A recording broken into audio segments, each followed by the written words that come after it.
नमस्कार दोस्तों, स्वागत है आपका अपने YouTube चैनल अभ्यास कोचिंग क्लास में और मेरा नाम शान। दोस्तों, आज के इस वीडियो में हम चर्चा करने वाले हैं हिंदू संस्कृति के अंतर्गत आने वाले 16 संस्कारों के बारे में। तो दोस्तों, अगर ये वीडियो आपको पसंद आता है तो वीडियो को लाइक करिएगा, चैनल को सब्सक्राइब करिएगा और वीडियो का लिंक ज़्यादा से ज़्यादा दोस्तों तक शेयर करिएगा। तो दोस्तों, चलिए इस वीडियो को शुरू करते हैं। सबसे पहले बात करते हैं संस्कार क्या होता है। संस्कार का शाब्दिक अर्थ शुद्धता अथवा परिष्कार से है। इसका मुख्य उद्देश्य अशुभ शक्तियों के प्रभाव से व्यक्तियों को बचाना। इसके भौतिक उपदेश में सांसारिक समृद्धि प्राप्त करना प्रमुख है।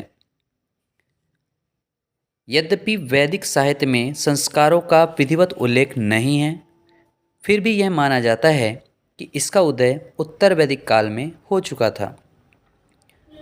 संस्कारों का शास्त्रीय विवेचन सबसे पहले बृहदारण्यकोपनिषद से प्राप्त होता है। संस्कारों की संख्या भी अलग अलग बताई गई है, किंतु अधिकांश विद्वान 16 संस्कारों को ही मान्यता देते हैं। तो चलिए अब इन 16 संस्कारों को अपन एक एक करके अध्ययन करते हैं। 16 संस्कार निम्न हैं। पहला है गर्भाधान। उत्तर वैदिक काल में प्रचलित इस संस्कार में संतान प्राप्ति के उद्देश्य से स्त्री के गर्भ में पुरुष बीजारोपण करता था। दूसरा संस्कार है पुंसवन। गर्भाधान के बाद तीसरे माह पुत्र संतान की प्राप्ति के लिए यह संस्कार किया जाता था। तीसरा है सीमंतोत्त्रयन। गर्भस्थ स्त्री की रक्षा के तथा गर्भस्थ शिशु की दीर्घायु के लिए यह संस्कार किया जाता था। चौथा है जात कर्म।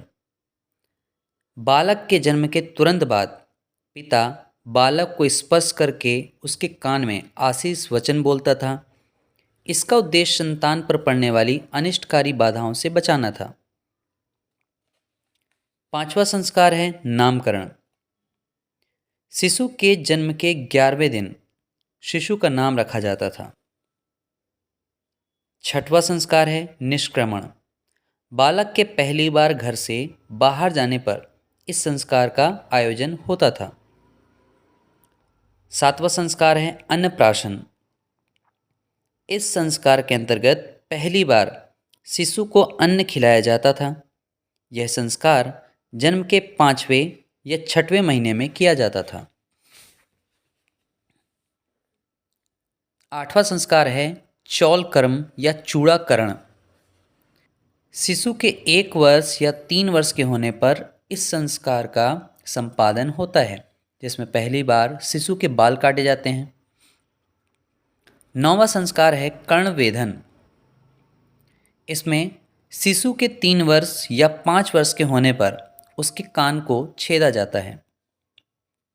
10वां संस्कार है विद्यारंभ। शिशु के 5 वर्ष का होने पर गुरु द्वारा अक्षर ज्ञान कराया जाता है। 11वां संस्कार है उपनयन।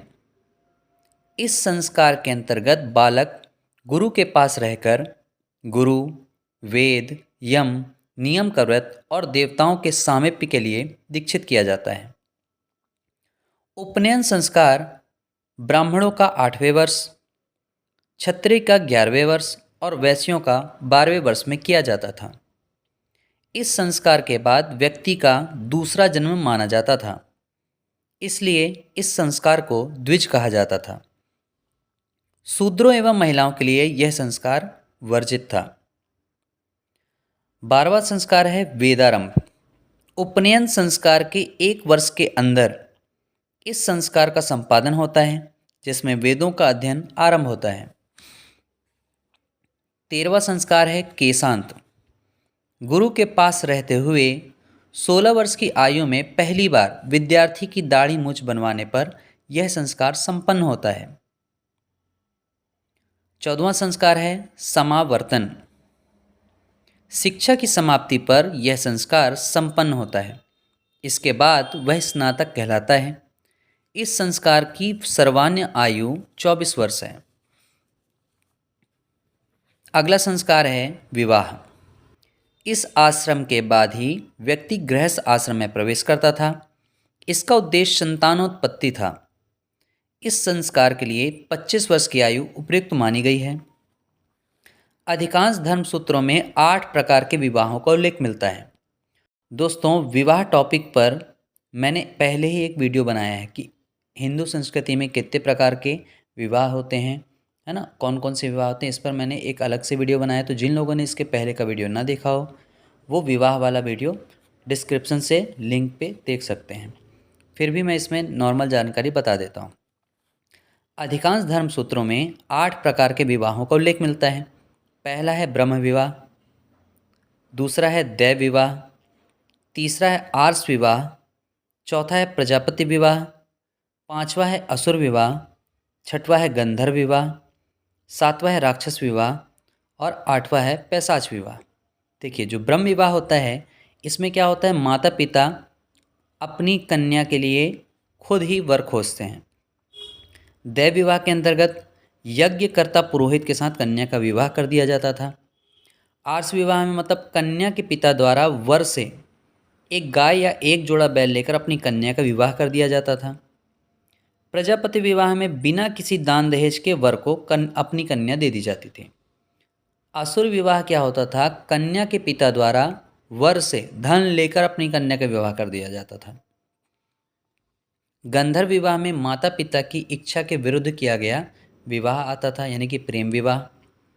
राक्षस विवाह क्या होता था, तो कन्या का अपहरण व बलपूर्वक किया गया विवाह राक्षस विवाह कहलाता था। और पैशाच विवाह मतलब सोती हुई या नशे में अथवा पागल कन्या को अपनी काम वासना की तृप्ति के लिए अपनाया जाना। देखिए, जो आपके शुरुआत के 4 विवाह हैं, ब्रह्म विवाह, दैव विवाह, आर्ष विवाह और प्रजापति विवाह, ये प्रशंसनीय विवाह हैं, जबकि असुर, गांधर्व, राक्षस और पिशाच विवाह निंदनीय विवाह कहलाते थे। दोस्तों, 16वां और अंतिम संस्कार है अंत्येष्टि।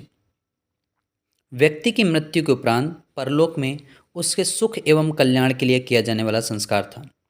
ये एकदम अंतिम संस्कार होता है जो व्यक्ति की मृत्यु के बाद किया जाता है। दोस्तों, इस वीडियो में हमने 16 प्रकार के संस्कारों के बारे में चर्चा की है। तो ये वीडियो आपको कैसा लगा है कमेंट करके ज़रूर बताइए। अगर आप कुछ सुझाव देना चाहते हैं तो भी आप कमेंट कर सकते हैं। मिलता हूँ आपसे नेक्स्ट वीडियो में, तब तक के लिए नमस्कार।